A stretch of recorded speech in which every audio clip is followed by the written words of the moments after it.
are no essential carbohydrates whatsoever. None. Zilch, zippo. Telling people to have at least 55% of their diet in the form of the one macronutrient that we don't even need is the starting point that's wrong. You think snacking on an apple is super healthy. You just put into the bloodstream 2.5 times the glucose that it wants. And actually it was quite happy. It was in balance. It's now got to get those 10 grams of glucose out of the bloodstream. When people say, oh, you need fiber for your gut microbiome. No, you don't. You just need dairy products. Fiber is a subset of carbohydrate. Fiber is only found in carbohydrates. If there are no essential carbohydrates, there is no need for fiber. The technical definition of fiber is indigestible many sugars. How is that good for you? But it is really easy and you can do it, and it's going to make you feel so much better that your only regret will be that you wished you'd done it sooner.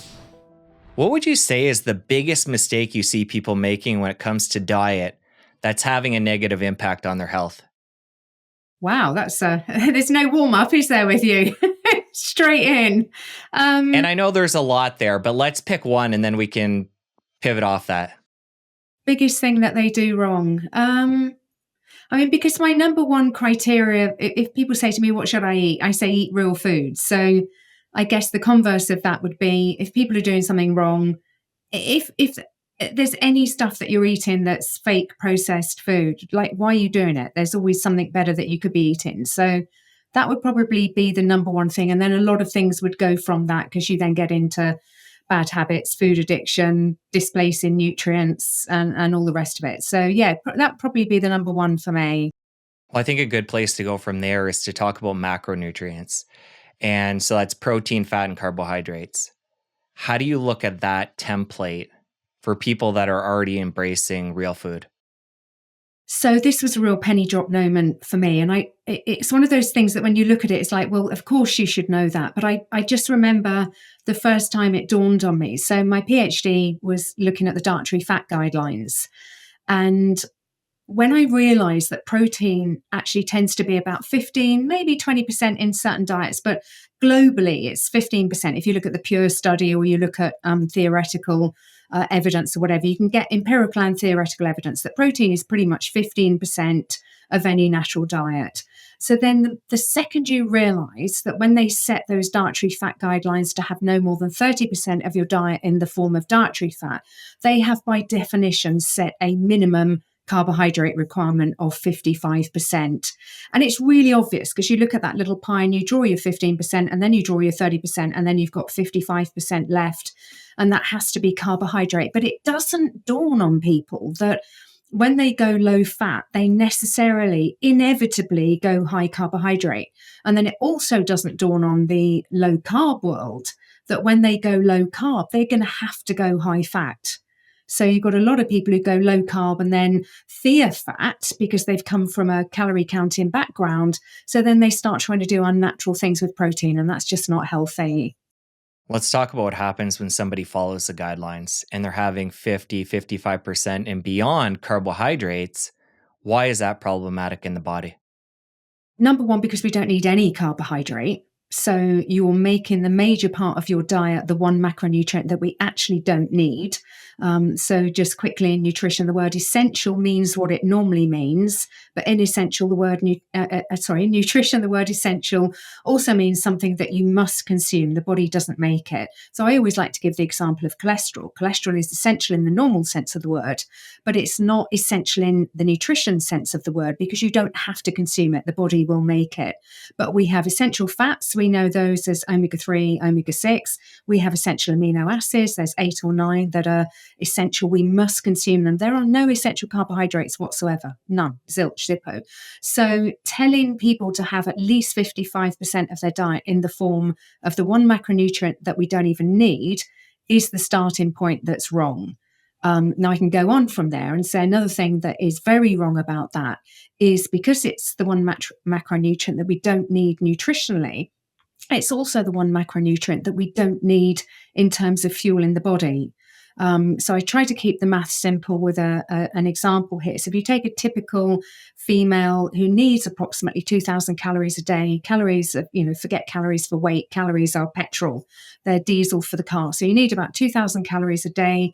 As most people are aware, you've got a basal metabolic requirement, which is what you need if you're ill in bed all day. And that for that typical average woman would be about 1,500 calories a day. And then for that typical average woman, she would be needing about 500 calories on top to fuel moderate activity. Let's say she's moderately active about 3 times a week. Now, I've got a lovely little table in one of my presentations. So if you then look at those needs, so you've got the overall 2,000 calories, basal metabolic rate calories, and this is not controversial, are at about 1,500, and then it's about 500 for that exercise over and above. So the exercise over and above can be fueled primarily by fat or carbohydrate. The body would use protein, but only as a last resort. But the basal metabolic calories, and this is one of the things I haven't completely got to the bottom of, but the majority of those 1,500 are needed by the body in the form of fat and protein, because things like building bone density, fighting infection, muscle repair, cell repair, etc., needs fat and protein and those essential fats and those essential amino acids. So let's say you try to consume your entire 2,000 calories in the form of carbohydrate. The only way you could do that would be to eat sucrose. It's the only pure carbohydrate. But then you've not given the body, let's say, the 1,500 calories that it needed for basal metabolic repair, and you've given it way more than it could use up in the form of energy. So that, in a nutshell, is why, following the dietary guidelines, people are getting not only fatter, but they're also getting sicker, because they're eating the wrong thing to sustain good health, and they're eating too much carbohydrate, which is then stored as fat if it's not used up. And the amount that we're consuming as carbohydrate cannot physically be used up in the average person. If you are consuming, if that woman of 2,000 calories is consuming 1,100 calories a day in the form of carbohydrate, which is what the government is telling her to do, she probably only needed about 500 calories maximum in the form of carbohydrate, and that could happily have been provided by fat. So the other 600 calories, the body says, well, I'm not going to use these today. Anything not used up within a 24-hour period will get stored away as fat. And that's how people go into their family doctor and they say, oh, I really don't eat that much. And yet, here I am, I've gained a lot of weight. And the doctor says, oh, I just don't believe you. You can be eating less petrol than you actually need to fuel your vehicle, your body, and gaining weight because you're eating the wrong things. You've touched on the weight gain piece a few times there, but let's take that even further and talk about spiking blood glucose, raising insulin, and then driving this extra energy into fat cells and causing all kinds of issues that way. Yeah, so when you tell people at conferences, there are a few things that you say at a conference, and you're always looking for the audience reaction. And one of the ones that gets a sort of sit up, if not a bit of a gasp, is when you tell people you've got 1 teaspoon of sugar in your bloodstream at any one time, 4 grams of glucose in the entire bloodstream, in 5 litres of blood or whatever. And they look really sort of quite taken aback. And then the body has got this incredible mechanism. You've got the pancreas releasing insulin to take glucose out of the bloodstream and glucagon to put glucose back into the bloodstream. So you've got this incredible mechanism, until we abuse it, that is keeping that blood glucose level at that sort of 4 grams per the entire body. So then you say to people, okay, so you have an apple. Now, an apple is partly glucose, partly fructose, slightly more fructose. Keep the maths simple again, 20 grams of apple, 20 grams of carbohydrate in a moderate apple. About 10 grams are going to be glucose, 10 grams are going to be fructose. The fructose is going to go to the liver, hello, non-alcoholic fatty liver disease, and the glucose is going to go into the bloodstream. And that's 10 grams of glucose that's gone into the bloodstream. So when you point that out to people, you think snacking on an apple is super healthy. You just put into the bloodstream 2.5 times the glucose that it wants in the entire bloodstream. And actually, it was quite happy. It was in balance. You might have felt like a snack, but it was in balance. It was quite happy. It's now got to get those 10 grams of glucose out of the bloodstream. And when you're a child or you're a younger person or you don't abuse your body with carbohydrates, the body will do that. It will do that quite effectively. But I think type 2 diabetes is the body saying, look, enough is enough. You ask me to take glucose out of breakfast, then you give me a snack in the middle of the morning, then you have another, low calorie, low fat, high carb lunch, then you do it again in the afternoon, then you do it again at dinner, then you do it again in the evening. And you've been doing that for years now, and I'm done. I'm out. I just can't keep getting that 4 grams back where it needs to be. And then if it doesn't keep it level, then you might dip down below the 4 grams. And that's when you do start craving food. I mean, this is one of the first things that I wrote about. My first book actually came out 20 years ago this year.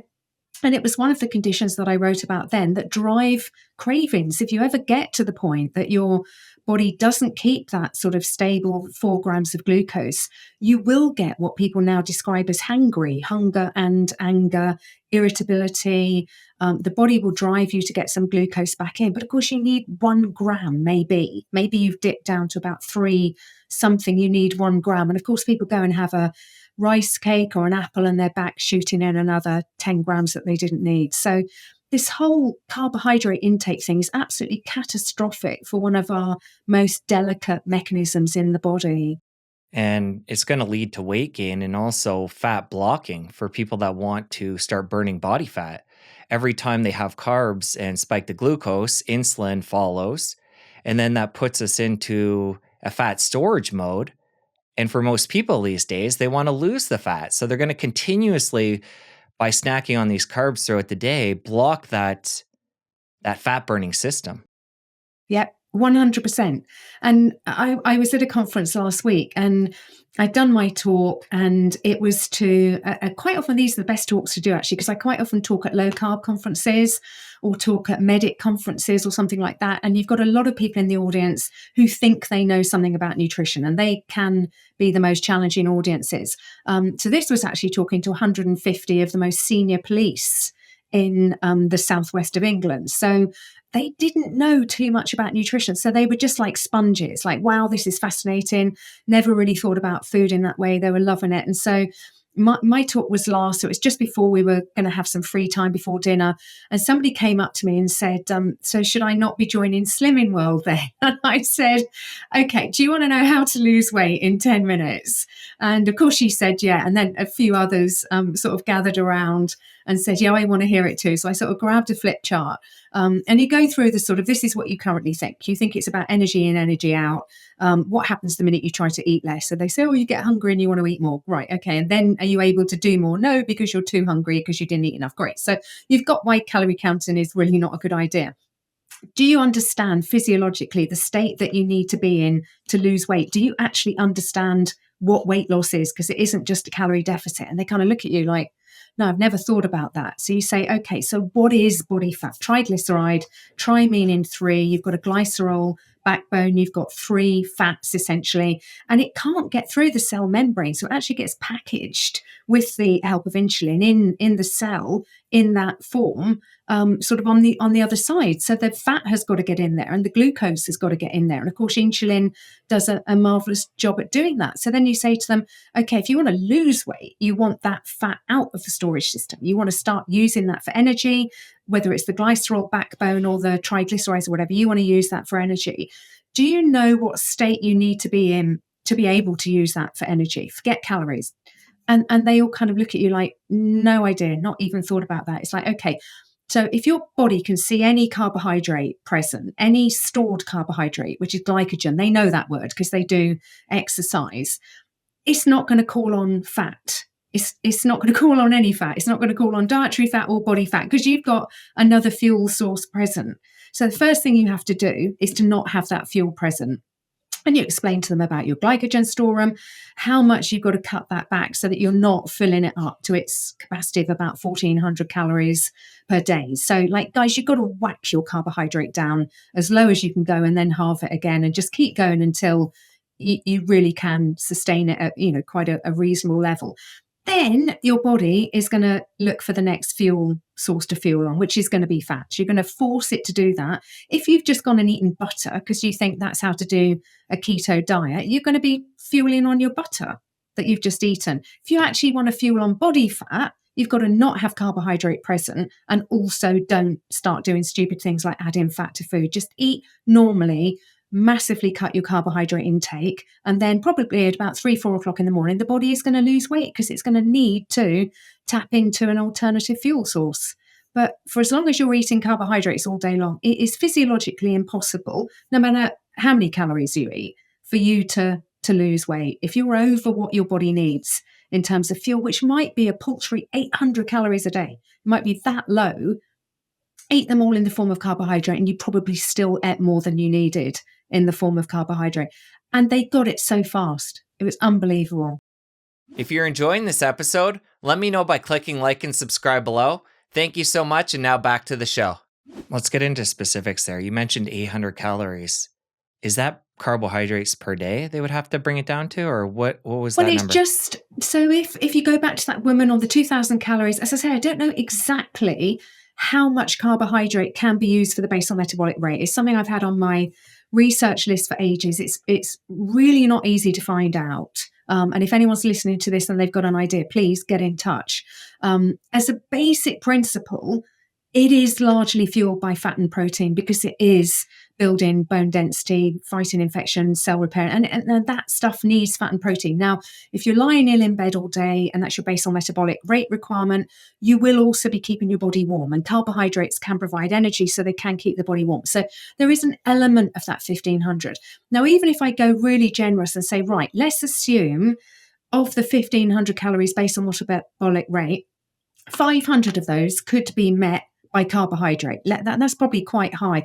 There's still 1,000 that you need in the form of fat and protein. So if somebody goes on one of those stupid low-calorie milkshake diet drink kind of things, the Cambridge diet or whatever, they are largely carbohydrate because they can't have more than about 15% protein by law. They don't want to put fat in because it puts the calories up. So they are largely carbohydrate, and they're actually also largely sucrose, which is quite amusing. You're eating more than you probably needed for energy, which is back to that sort of 500 calories a day. So you really can get to quite a low calorie level, but if you're eating the wrong calories, you can still be gaining weight, but actually you'll also be getting sick at the same time because you're not eating the things that the body needs to repair itself and to build for the future. For somebody that wants to get into that fat burning mode, in grams of carbs per day, how low would they bring that? In obviously a range. I don't know. I'm not a counter. I'm not an advocate of counter. So your very first question, sort of, what is the one thing, the big first thing that people can do wrong? And I said, not eating real food. And another one, I could easily have given the answer, counting anything, having this bad relationship with food. I'm really not a fan of macros and wearing monitors and monitoring everything on a minute-by-minute basis. I don't think it's healthy. It gets really obsessive. It's not the relationship with food that I think is going to be healthy or helpful. So I would say don't do any of that. I mean, first thing, if you're following anywhere close to the US dietary guidelines or the UK dietary guidelines, you're going to be having around, 350 for a female, 400 grams for a male of carbohydrate a day, which is obscene. So the first thing I would say is cut out all your starchy carbohydrates. So, cut out all processed food. That's number one. That's a no-brainer.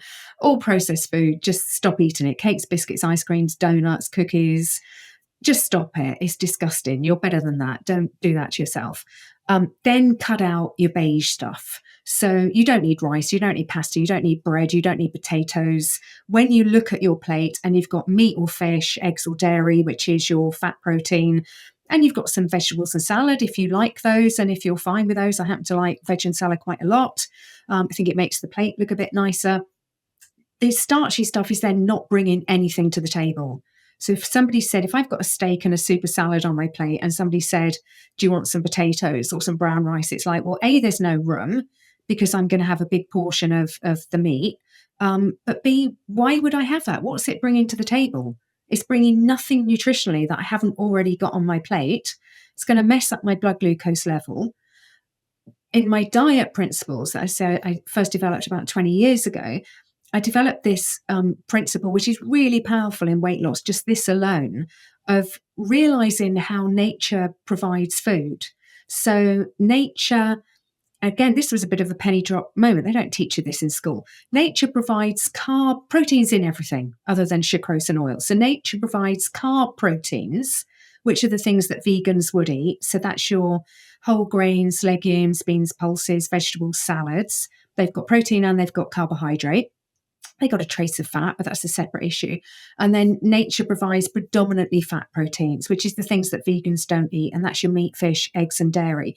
When you realize that, you start thinking about what the fake food manufacturers do, because nature provides them separately. The minute the fake food manufacturers provide them together, we can't stop eating them.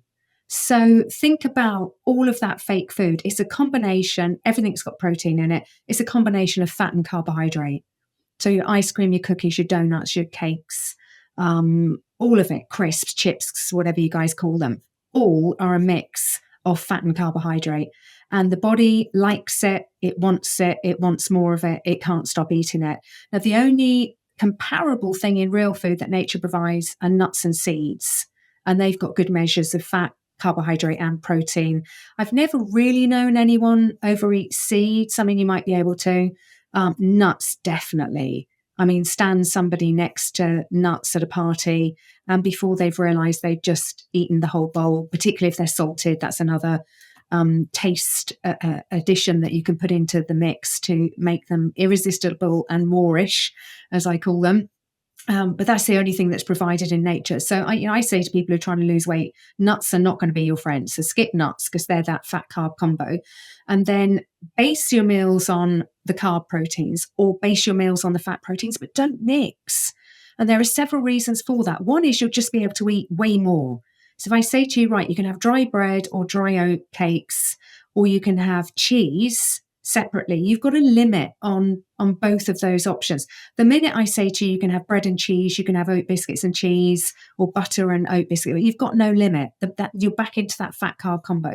So first of all, it will limit what you eat. The secondly, it was what you raised earlier, which is the whole insulin fat storing ability. So if you had, for example, steak and potatoes, the body would want to use the carbohydrate for fuel, and it would want to store the fat for later on. And it can store the fat for later on because you ate carbohydrates, so you've got insulin present, so you've got the perfect fat storing environment. So if you didn't eat fat at that meal, if you had a baked potato with no butter or no cheese and maybe a veggie chili, so you've gone for that carb protein combination, you're just giving the body a lot of carbohydrate. And yes, the body's got to use it up. But if that's, say, your only carb meal for the day, and your other 2 meals are fat protein meals, then you're starting to restrict your carbohydrate. But processed food goes, starchy foods go. And then I don't think many people need to be more restrictive than that. It depends how metabolically, what's the word I could, compromise you are, metabolically unhealthy. If you can catch somebody young enough and just say to them, right, don't have all of those, but you can still have fluid dairy. Don't worry about putting grated carrot on your super salad, or, don't worry about your starchy vegetables as long as it's not potatoes. Enjoy berries if you're going to have yogurt with it and all that kind of thing. You'll probably be getting up to around 100 grams of carbohydrate a day, maybe towards that sort of moderate level, as Professor Tim Noakes would call it, around 130 grams of carbohydrate. Anywhere south of that, you're going to start doing pretty well. And then if you're not shifting the weight, or if you're finding that's creating cravings, perhaps because you are a little bit metabolically unhealthy, then cut back. Then maybe have a look at what you're eating on a daily basis, because we eat the same things most days, and say, okay, what could I cut out quite easily? Let's say I have an orange for breakfast or something, or I have a piece of fruit late afternoon because dinner's going to be late. Let's say that's the person's diary. Right, cut that out. That's 20 grams of carbohydrate gone straight away. You can still have your latte, your cappuccino, your Greek yogurt, your berries, your super salad. You're not going to feel deprived, but just cut out the big ticket items until you get to the point where you're not craving, you're feeling good, you've got energy all day long, and your weight is heading to where you want it to be. For somebody who's going to start to adopt what we're talking about here, cutting back on carbs, say they're in that range you talked about earlier, 300-400 grams per day, how do you recommend they do this? Because, like anything in life, there's ripping off the Band-Aid or doing it slowly to allow their metabolism to adjust and to form new habits. Do you find it's better for somebody to do this more slowly over time?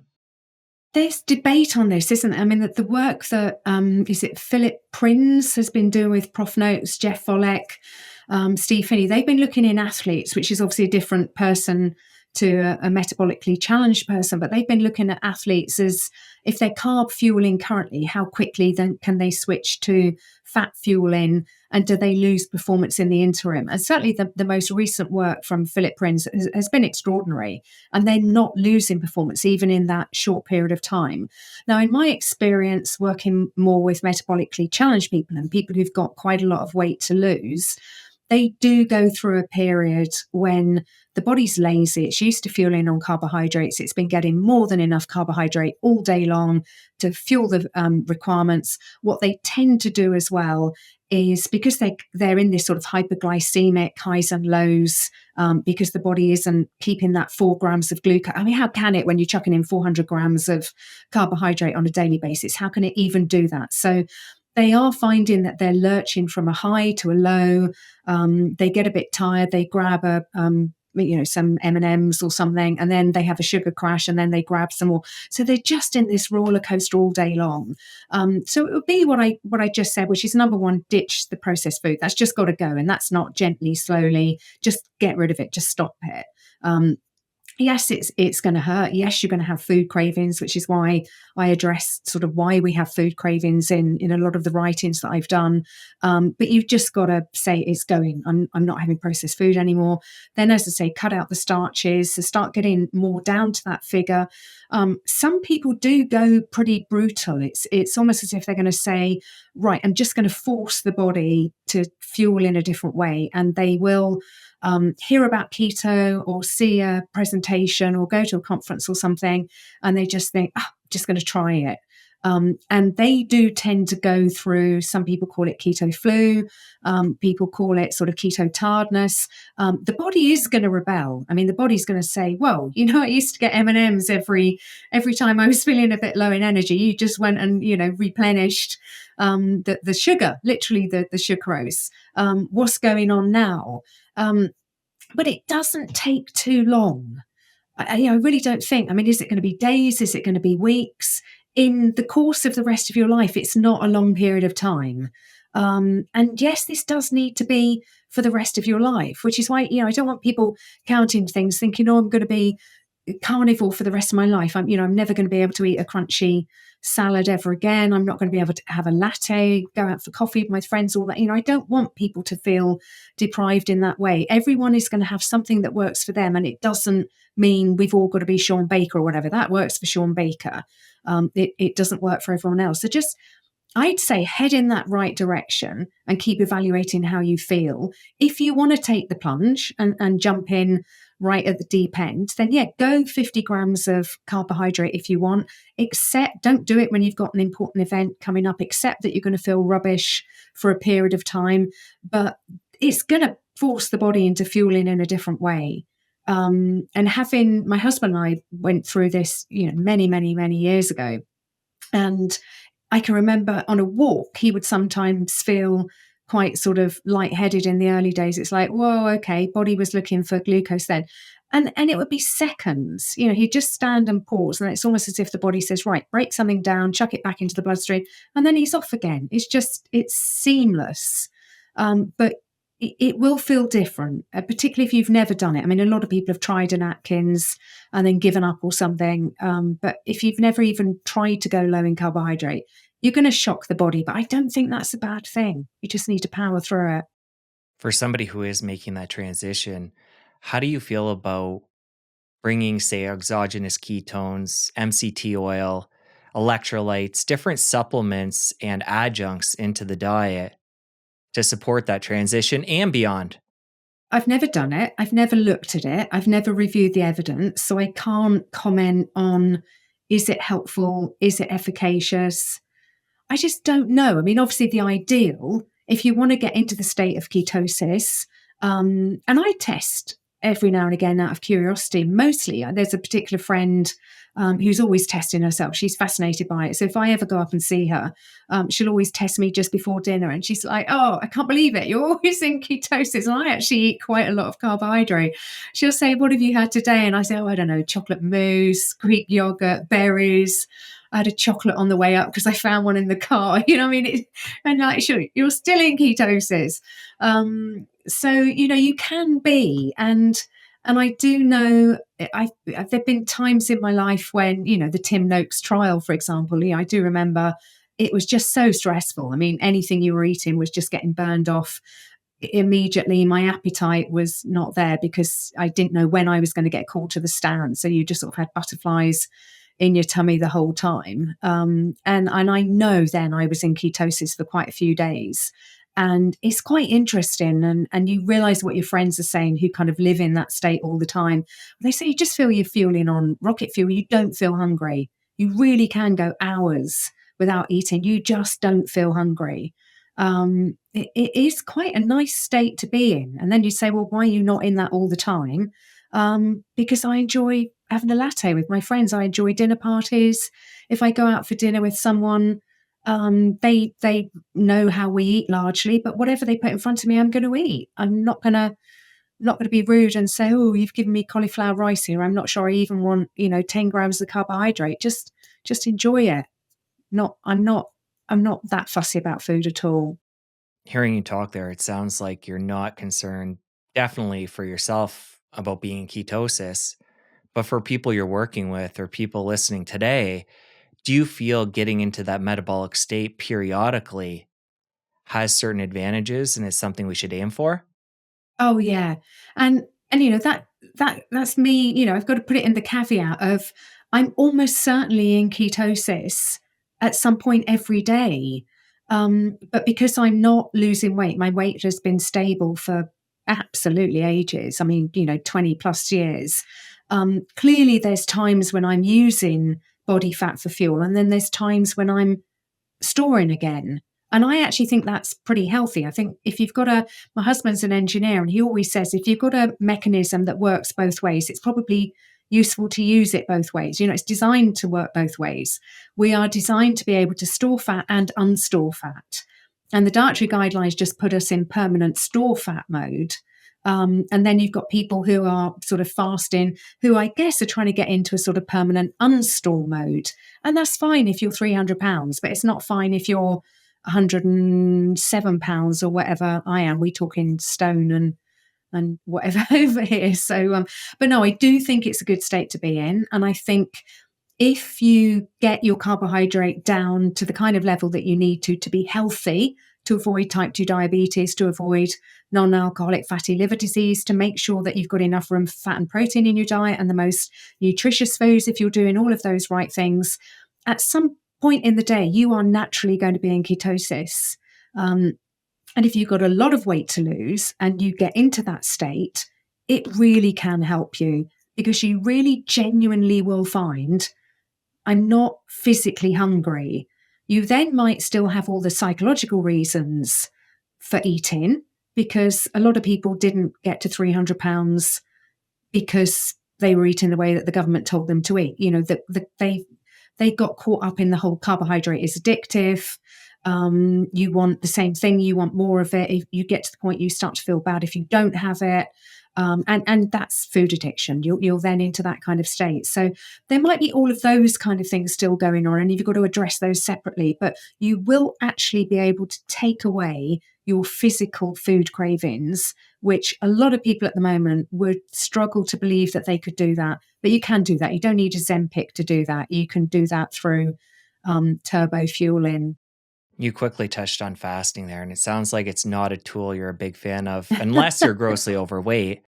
Is that include intermittent fasting, or are you just talking about longer fasts? Yeah, I'm not a fan of longer fasts, I guess, because I work a lot in the world of women. I mean, we do have men in our club, but we have a lot of women in the club. And my experience has been that women over time, at some point in their life, if not for most of their adult life or teenage life, have had a bad relationship with food. And fasting for them is the sort of yin and yang of eating disorder behavior that they have had at some point. So it might be overeating, and then you cut back the next day to compensate. I did it. I mean, why am I saying they? I can say.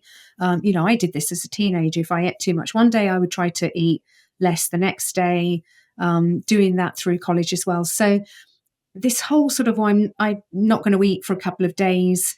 it's got connotations with a lot of people. It feels like a punishment. It feels, oh, you overindulge, you greedy pig kind of thing. You've got to cut back, and get sort of, beat yourself up. It's not a good, it doesn't have good associations for a lot of people, particularly women, and definitely anyone who's had an eating disorder. So I also think it gets the body into a bit of a starvation mode. So I actually think you can achieve similar results to fasting on a ketogenic intake, but you're not starving the body. So you're still giving the body the fat and protein that it wants for all those basal metabolic requirements. You're just not giving it the carbohydrate on top that it didn't need for energy, because actually you want to force it to use body fat for energy. So you can still eat a decent amount and say, I kind of view it as you've got those basal metabolic rate calories for free. The body wants those. It wants those to do all of its activities. And actually, if you don't eat those,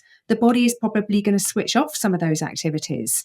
So, what happens when women have an eating disorder? The first thing that goes is the reproductive system. Your periods just stop.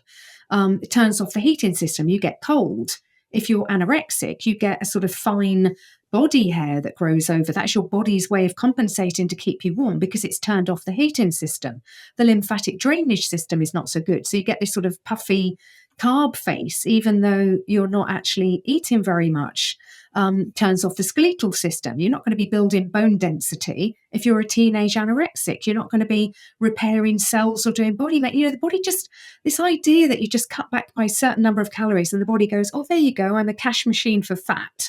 You wanted to lose some weight. There it is, exactly 500 calories. That was the deficit you created. Body doesn't. It just turns off the systems to the tune of 500 calories. So I think give your body what it needs to keep it healthy, and then really watch how much, particularly carbohydrate, you're giving it on top of that, but also don't go mad on fat. So no, not a fan of fasting for even a day, a 24-hour period. What I am a fan of is the overnight fast. So ideally, we should be finishing dinner as early as possible, and having breakfast or whatever your first meal of the day is as late as possible. So the evenings we're not out socializing. Like tonight, I've got this. So I finished eating by about 5 o'clock my time. And the next time I'll eat will probably be 6 or 7 o'clock tomorrow morning. It depends what time I wake up. And I've had a 13-hour fast. I've cleaned my teeth already. That's it. I'm not eating until tomorrow morning. And that really can help dieters. I mean, it can help in so many different ways. One is it just gives the digestive system a rest. This whole putting glucose in, dealing with fat, dealing with protein, it is too much to ask the body to do it too often. Give it a good break overnight as many times as you can. The other really powerful thing for people trying to lose weight is, when do they most likely go off the rails? In the evening. So finish your dinner by 5:30, get in the habit, clean your teeth, not eating again until breakfast, and just get in that habit. Don't question it. I won't end this and go, oh, I wonder if I fancy something to eat. It just won't occur to me because I've had my last meal until tomorrow morning. It won't enter my head. And that's how you want to be if you're trying to manage your intake. You don't want that voice in your head going, oh, do you fancy some potato chips? Do you think there's any in the cupboard? Don't let it take hold. Just shut off the debate. You're finished for the day. You eat again tomorrow. And you then don't have all the bad things that you eat in the evening. Today's a bit of an atypical day with this interview in the evening for you. But on a typical day, when will you cut off your eating at night? When will you typically finish dinner? This was typical, actually. So, I mean, if you'd have said 4 to 6 my time, I'd have said really ideally not, because that's when I would prefer to have my meal. I don't want to wait until 7 o'clock, ideally, to have it. I mean, obviously I can be flexible, but it didn't seem to matter in terms of, is it 4 to 6 or 6 to 8 for you? So 6 to 8 is better for me. If I'm out socializing, I mean, a lot of our friends now have got into this whole early supper thing. So when they come to us, they come for early supper.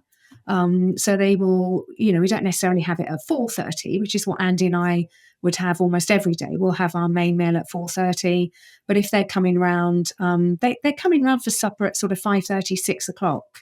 Whereas dinner parties tend to be sort of 7:30, 8 o'clock. But you get a lot of feedback from people saying, actually, do you know what? I quite like it. Because you can then have a really nice sort of 6-7 hour dinner party and you're still on the right side of midnight. Whereas you start having your meal at 8 o'clock. I mean, we did have one on Saturday night that was a 8 o'clock start. And of course, we're still eating cheese at 2 o'clock in the morning and seeing where the next bottle of wine is coming from. But people enjoy the early supper when they get into it. Try it. Clearly, you get home from work, it's more difficult, but nothing's impossible. We can do things that help our patterns if we put our minds to it. Talk about breaking the fast in the morning. It sounds like you do that quickly after you get up. Talk about what that meal would be and what are the other meals and the spacing throughout the day. Okay, I do like to eat breakfast. There are people who don't like to eat breakfast. I've always enjoyed breakfast. It's in many ways it's my favourite meal of the day. What we used to do when we had a rescue dog, she sadly passed a couple of years ago. But the first thing you need to do when you get downstairs is walk her, because she needs to go out and have a comfort break. But we take her on a pretty decent walk, particularly when she was younger. So it'd be 45 minutes, come back and then have breakfast. Because we don't have her now, we do it the other way around. So we go downstairs. Hubby has might be leftovers from the night before, bacon and eggs. He's very much the natural carnivore. I'm not. You might have realised in your research that I was veggie for 20 years. So I find it particularly difficult to eat meat in the morning. I could have scrambled eggs and smoked salmon. I would enjoy that, or just scrambled eggs or an omelette. That's fine. But far more likely, I'll have a big portion of full fat Greek yogurt with some berries. I try to pick the berries in the autumn, put them in the freezer, and then eke them out over the year. I might have a piece of fruit. I quite like oranges, or if something's in season, the apples from the garden. We have fig tree if they're in season. I'll have those. And then I like milk. I like dairy. So I have a sort of cappuccino or latte, whatever, that's bigger than me. I mean, it's probably, I don't know, like 3/4 of a pint of milk or something. So there's a lot of dairy. Then when COVID hit, we don't have to go into that, but Andy and I were not impressed with this whole lockdown thing. It's like the world has gone mad. So we decided we had to do something that was going to be nice, because we were only supposed to be 3 weeks, remember, to flatten the curve. And I've got a really good chocolate mousse, which is melted dark chocolate, a dash of vanilla, dash of rum, dash of coffee, eggs, cream, basically. So I said, sod it, I'm doing my chocolate mousse. So then we have chocolate mousse now when we get back from the walk. So that is going to come up to 4 occasions of eating. Lunch is just whatever's around. Might be an omelette, might be eggs, it might be leftovers, bowl of chili. And then the main meal is in the evening. And that's a big bit of red meat or oily fish. Andy's always red meat. He's not a fish man. We do like veg. We grow salad. So we'll have a really attractive super salad or some stir fry veg. Cheese. I've got great local farm that delivers cheese to the door. That's dairy again. I love my dairy.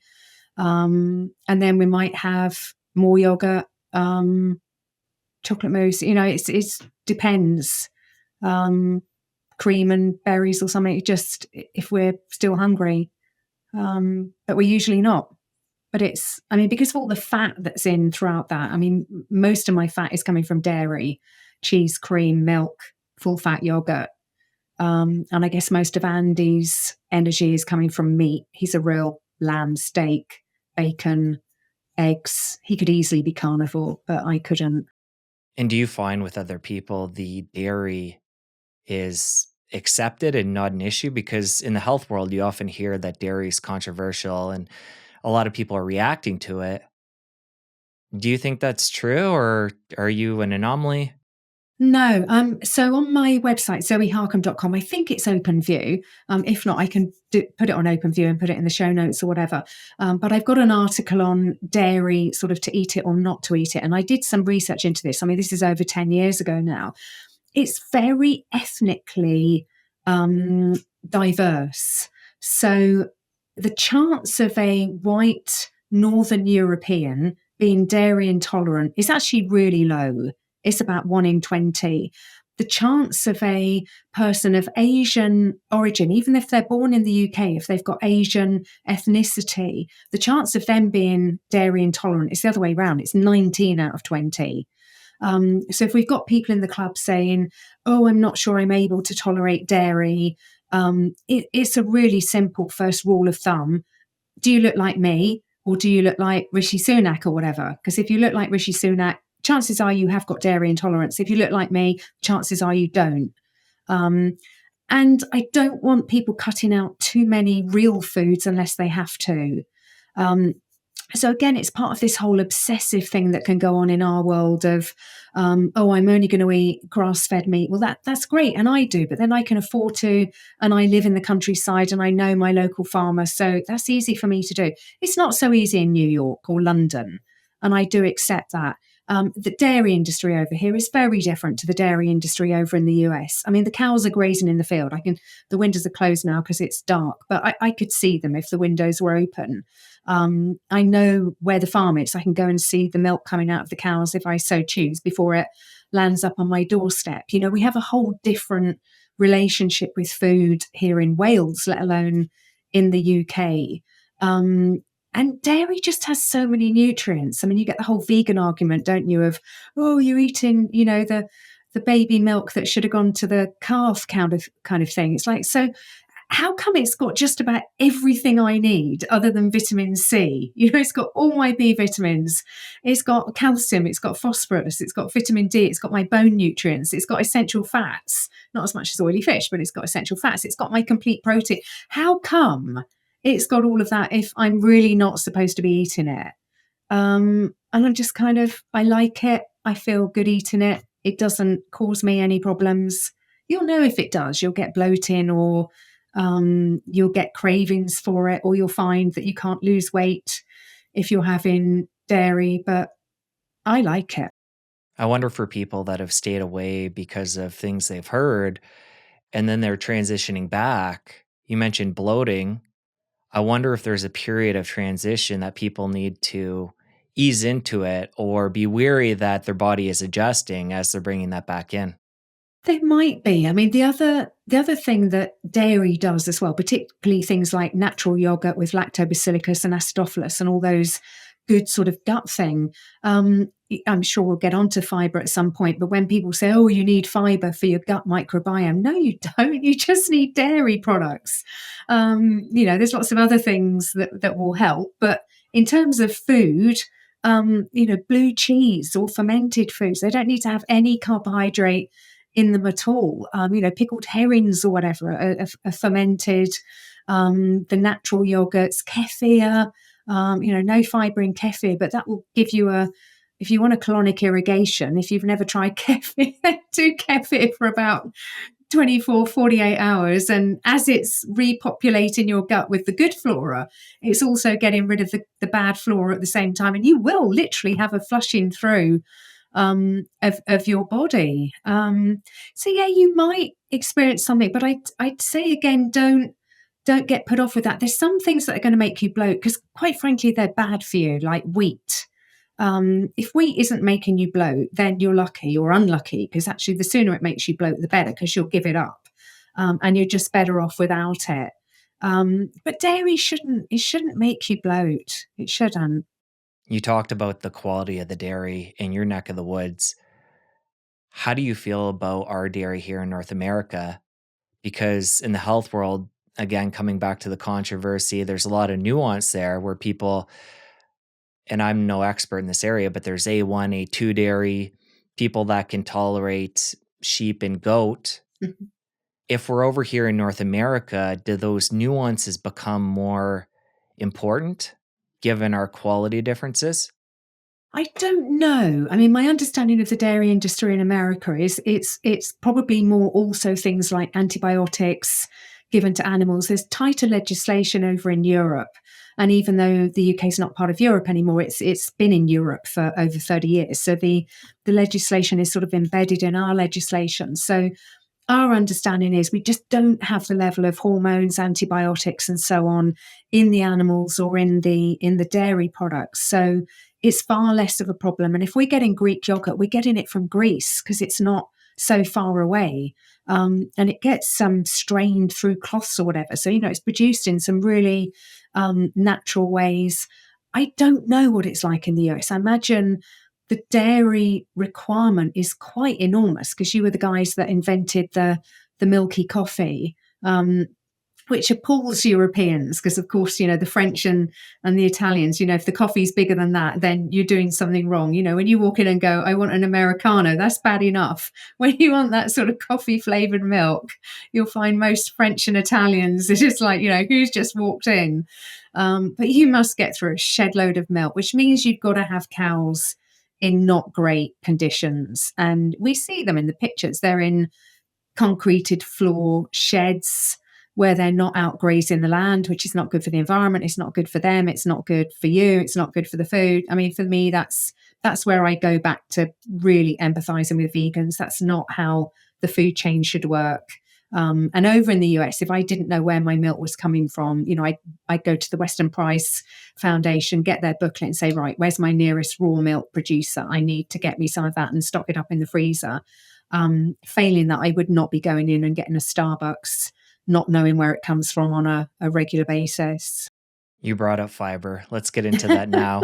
And this ties back to what we were talking about before, cutting down on carbs, which naturally are going to have more fiber in them. Only carbs. Actually, they're going to be our only source of fiber because animal products don't contain fiber. Exactly. So let's talk about what happens when we start to cut that back.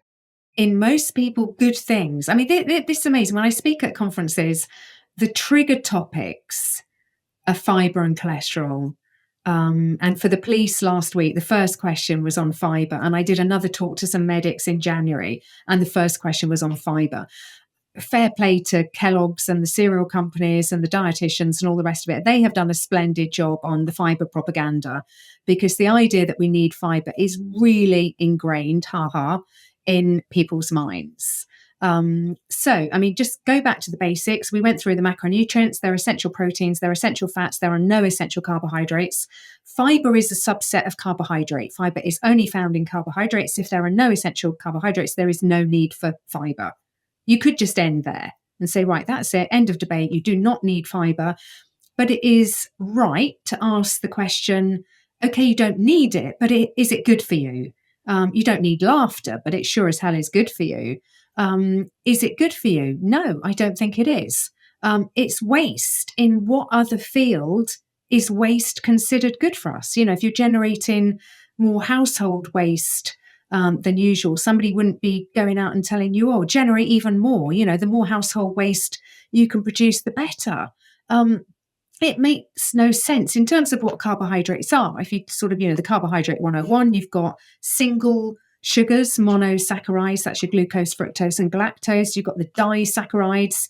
That's when you get into things like sucrose, which is a molecule of glucose and a molecule of fructose. When you get down into the polysaccharides, poly means many, saccharides means sugar. So you're into many sugars. How is many sugars good for you? And of course, the indigestible version of many sugars is what fiber is. So the technical definition of fiber is indigestible many sugars. How is that good for you? How is that good for you? And then, so the arguments I get back when people have raised that question, they say, oh, because if you don't have fiber, you won't go to the toilet as much. It's like, no, you're going to the toilet because you've put waste in. Fiber is the waste that needs to come out in the toilet. Don't put the waste in.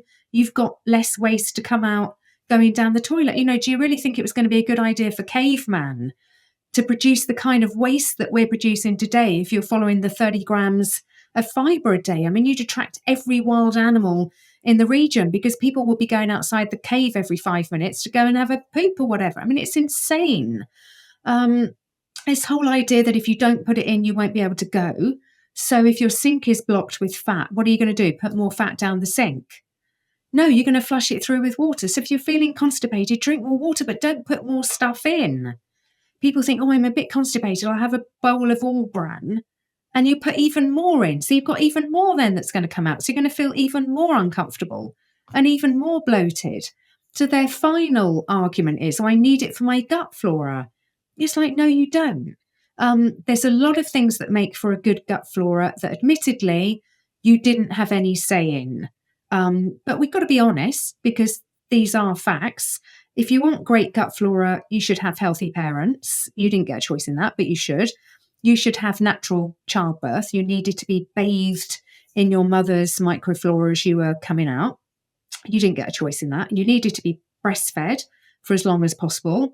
That's a bit controversial nowadays, apparently. Sorry, that's a fact as well. Don't then take antibiotics as a child unless your life depends on it. If you do, take probiotics at the same time. Same as an adult, quite frankly. You don't take antibiotics because you think you might get an ear infection. You wait until you really have got an ear infection and then see if you need antibiotics. And then always take probiotics, which would be a really good quality kefir alongside. And then the other things that feed the gut flora we've mentioned earlier: kefir, lactobacillus, natural live yogurt, probiotics, fermented food. That you need a bowl of cereal or you need some beans on a piece of whole grain toast. That's BS from the fake food industry, who want you to buy cereal and baked beans on toast. It's complete nonsense. So just to be clear here, you mentioned a number of things that early on are going to impact the microbiome, things from the mother passing through the birth canal and breastfeeding and avoiding antibiotics.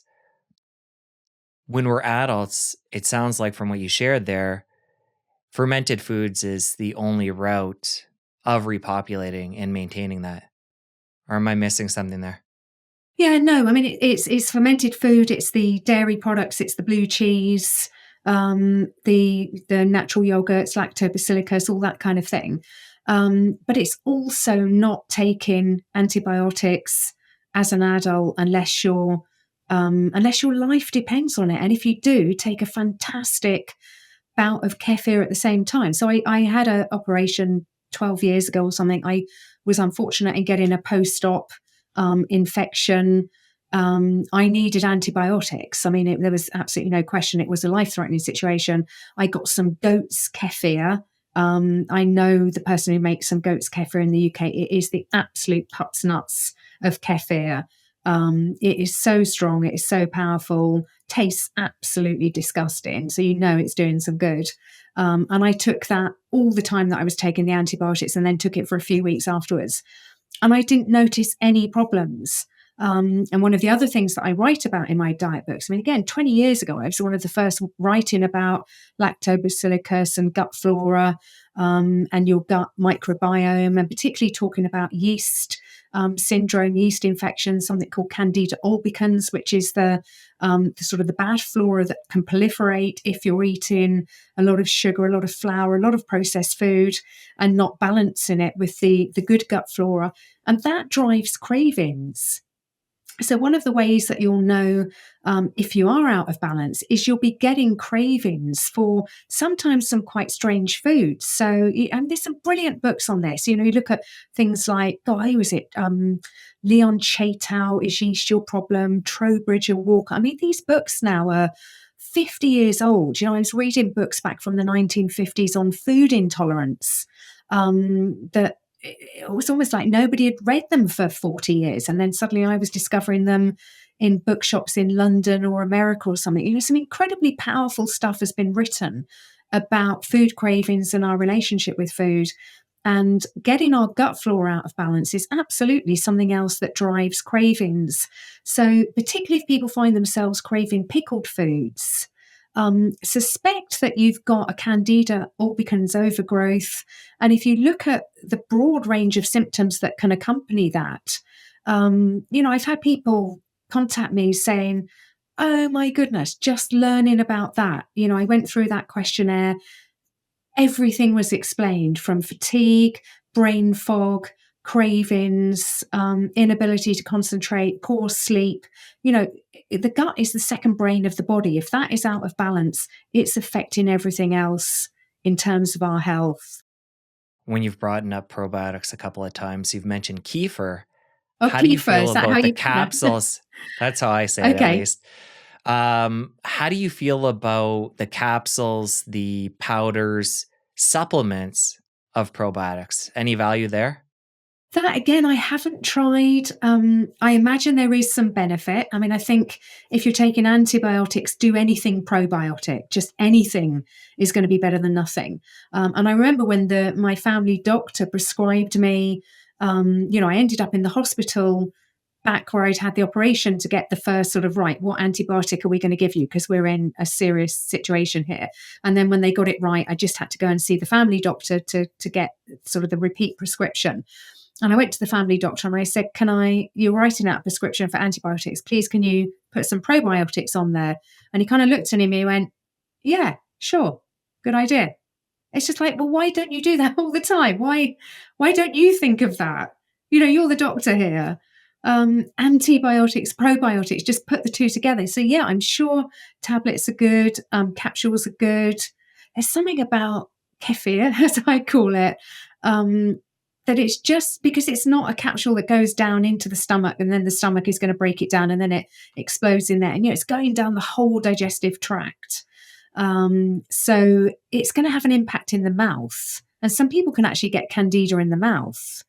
So in fact, it's very common. If you ever see somebody with a white coating on their tongue, or some people will find they get sort of a white deposit somewhere in the mouth or back towards the tonsils, that's a candida deposit.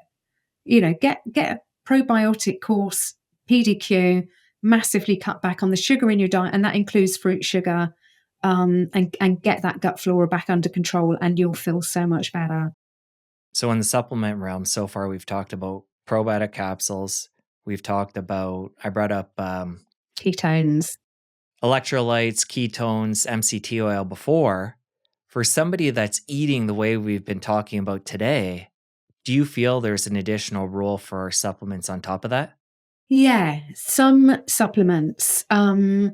So I'm a big fan of vitamin D, really big fan of vitamin D. And to get it at the level that is best for optimal health, I mean, for somebody of my size, I think you should be going minimum 2,000 international units on a daily basis. For someone my husband's size, he's 6 foot, and again, we do it in stone. He's like 14 stone. That's probably nearly 200 pounds. He's a ex-rugby player. I mean, you've seen him. He's not carrying weight, but he's solid.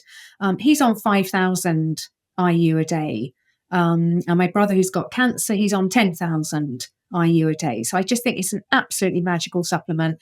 If you're going to take vitamin D, and of course it should be D3, then you should take K2 with it. And that can be either 100 mcg or 200 mcg, anywhere in between.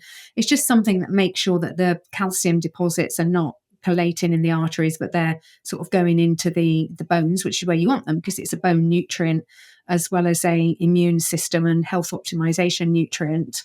What else would I take? Well, we do take omega-3 capsules. Particularly my husband needs those because he's just not a big fan of fish. He doesn't see fish as, if he has fish for a dinner, he doesn't feel like he's had a dinner. He needs steak or lamb or pork or some red meat of some kind, whereas I could happily have tuna or salmon and a big portion and feel quite happy I've had a decent meal. So we take omega-3 supplements on top. Very few people are eating enough oily fish to get enough omega-3 at levels that are going to be optimal for health. That'd be about it, actually. I'm not a sort of sit down to breakfast and take 50 pills kind of person, but D3, K2, omega-3, that would do me. I want to tie in some of what we've been talking about to the carnivore diet. And you mentioned the fact that seafood is important, and you actually take an omega-3 supplement to make sure you're getting those omega-3 oils. We talked about before fermented dairy and helping the microbiome with that.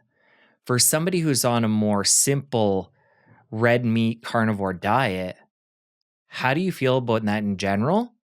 And then tying it to those couple of areas I just brought up. Yeah. I mean, we had a study recently that Sean Baker was involved in, and it was one of the ones I looked at for my regular note. And it was an interesting study. It wasn't a randomized controlled trial. It was I guess you call it a case control study. So they advertised to find a large number of people, I mean, several hundred, who were doing a carnivore diet, and then asked them lots of things about their health, And what they were therefore able to say was, when we look at this population of people doing a carnivore diet, and particularly ask them questions about how they feel now relative to how they used to eat, it was really good evidence for the carnivore diet. I mean, people, and you would expect that, because if you're going to try the carnivore diet and then stick with it, you'll get in some health benefits. You're not going to do it for fun, because it's unsociable. It's cuts you out of doing sort of everyday things. So they would obviously be getting some benefits. Now, we don't know what that's going to do long term. What we do know is that all the things that the dietitians think are going to happen short term don't happen. So the obvious one is, people will say, oh, you can't get vitamin C, so you're going to get scurvy, but they don't get scurvy. And not many people know you can actually get vitamin C in meat. Liver, for example, has more vitamin C than an apple per 100 grams. I always find that quite amusing. You can get vitamin C in the thymus gland or whatever. These guys are not necessarily eating nose to tail. A lot of them are just eating the organ meats, but they're not getting scurvy. So it's actually telling us something about our requirement for vitamin C. And because I think it's vitamin B3 alongside vitamin C are used in the metabolism of carbohydrate, there is definitely an argument that if you're not metabolizing carbohydrate, your requirement for those two nutrients is going to go down. And it would appear in vitamin C, it kind of disappears, in that they are just not consuming plant foods and yet not getting scurvy. So the early signs are certainly good. It makes sense in terms of evolution, in that during the Ice Age, which was only about 10,000 years ago and apparently lasted for about 30,000 years, we didn't get vegetation. And that does appear to be the period when we evolved from sort of Neanderthal to literally rocket scientists. So that it was obviously fueling our brain in some way. So there's a strong argument that get enough animal foods, enough fat, protein, the brain development is going to be very, very good. Do we know how people are going to do on a pure animal diet over a long period of time? Yeah, we probably do, because we've got the Inuit, we've got Maasai, we've got tribes who've been around for a long period of time. They're now eating more in the way that we do eat, and they're going to suffer for that. But we've been able to observe them over a long enough period of time to say, hey, do you know what? If you only get access to seal and whale, and you are the Inuit, then you're going to be okay. And so I think you do all right. I think people like Sean Baker, quite a lot of them do eat fish. So I'm sure I've seen Sean eat salmon, if not smoked salmon. I think carnivore to them doesn't just mean meat, or it doesn't just mean steaks. It means no plant food. It means animal foods.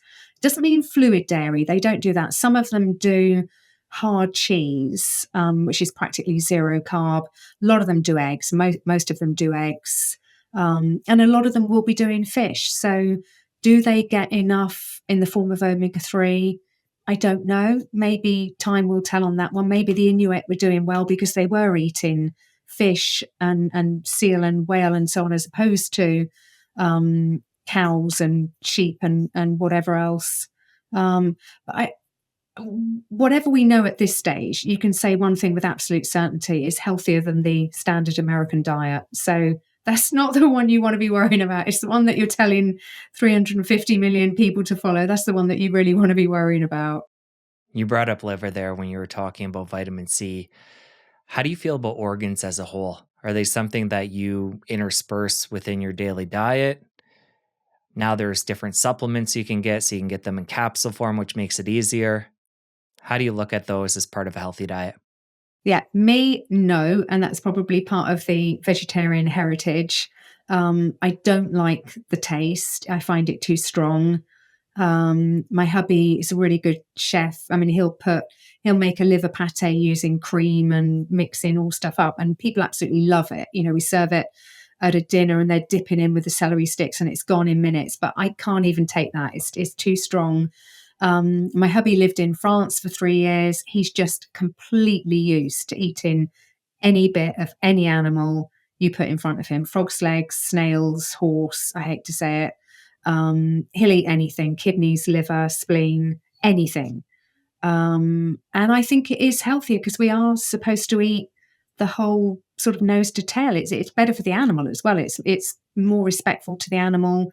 You know, that stuff doesn't get thrown away. The butcher sells it off cheaper, But if everybody ate in the way that sort of some of the carnivores do and just the organ meat, that wouldn't work well for the butchers at all, because they have got to get rid of the other cuts of the meat and the organs and all the bits for the whole animal. Otherwise, it's a waste. You've mentioned a couple times now this period of your life where you went plant-based. How far back does that go? Yeah, so And what type of plant-based are we talking? Vegan, vegetarian? And then what brought you out of it? yeah, so it started off, I mean, I guess like a lot of young females or whatever, you get to sort of late teens, early 20s. It's an animal thing. I'm a massive animal lover. And I just thought, oh, I don't want to be eating animals. I mean, I was really ignorant then in terms of the role that ruminants play in the whole sort of ecosystem. So it was just this kind of, I don't want to be eating animals. You know, what anyone else does is up to them. I wasn't one of those sort of militant veggies. And I just found sort of more and more through college, we call it college. I went to Cambridge University and they have different colleges. More and more through college, it's kind of like, I don't want to eat animals. And you're quite poor as a student anyway, so it actually saves you a bit of money. But then you find you're having a croissant for breakfast instead of eggs, or a ready meal instead of a steak and some salad or whatever. So you start getting into some poor habits straight away. Through a lot of my all of my 20s, then it was kind of vegetarian. And then I went to a Western Price conference in 2010 and saw Sally Fallon Morell present on vitamins and the fact that there's an animal form of vitamins and there's a plant form of vitamins. And I had no idea. I mean, why would I know that? You don't get taught nutrition in school. Doctors don't get taught nutrition. They have 7 years at medical school over here.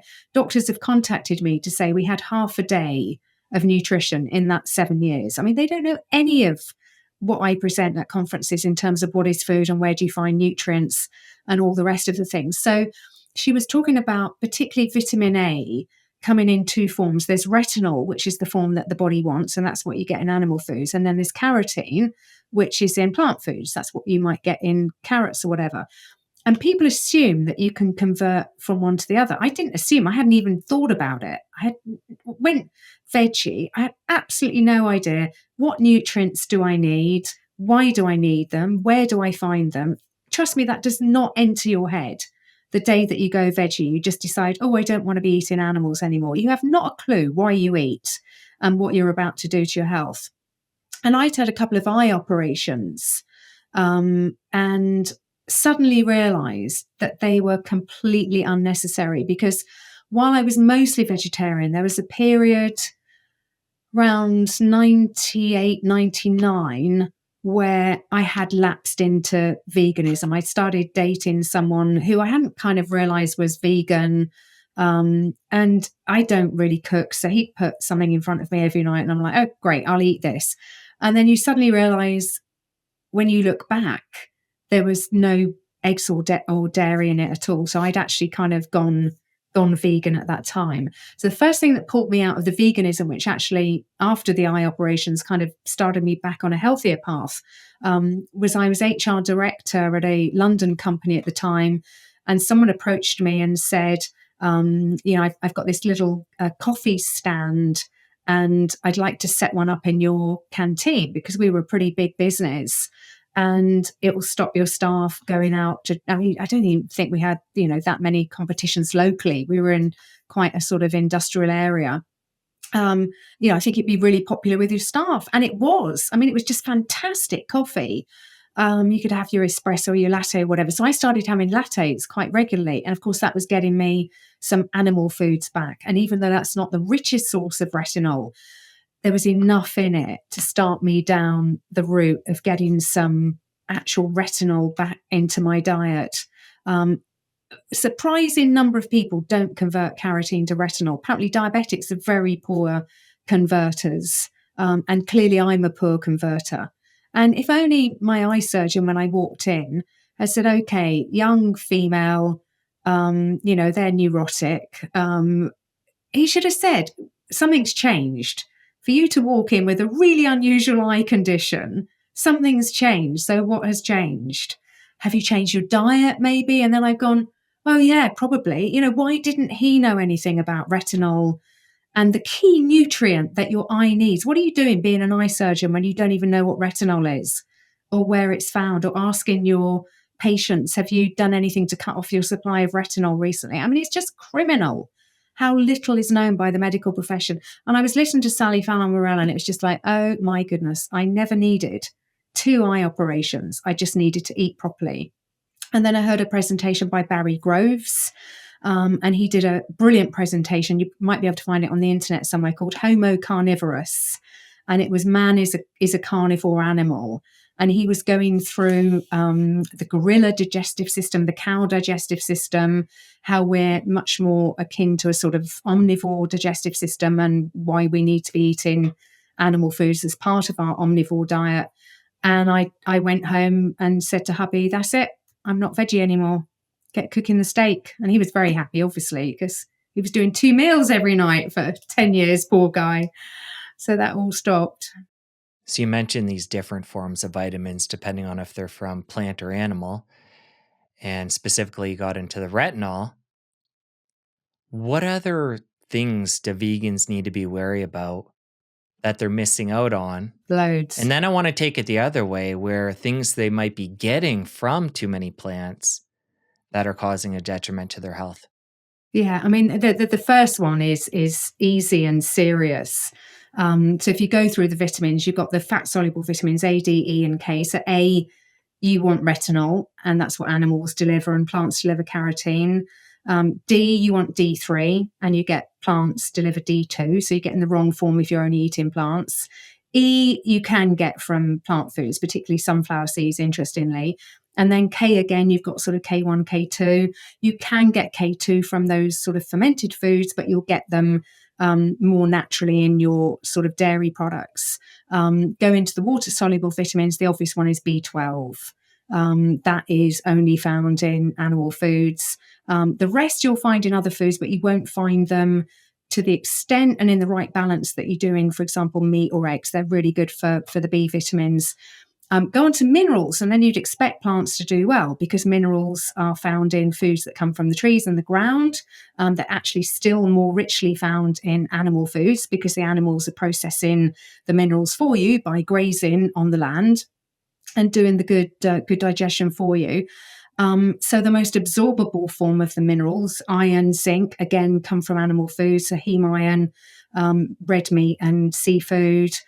Zinc, the most absorbable form, comes from the animal foods.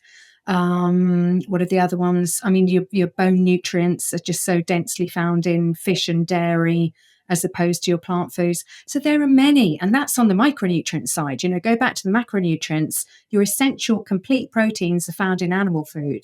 Yeah, you can get the essential amino acid in plant foods, but you've got to start plant combining. And not everybody does. Most people don't even know that they need to do it.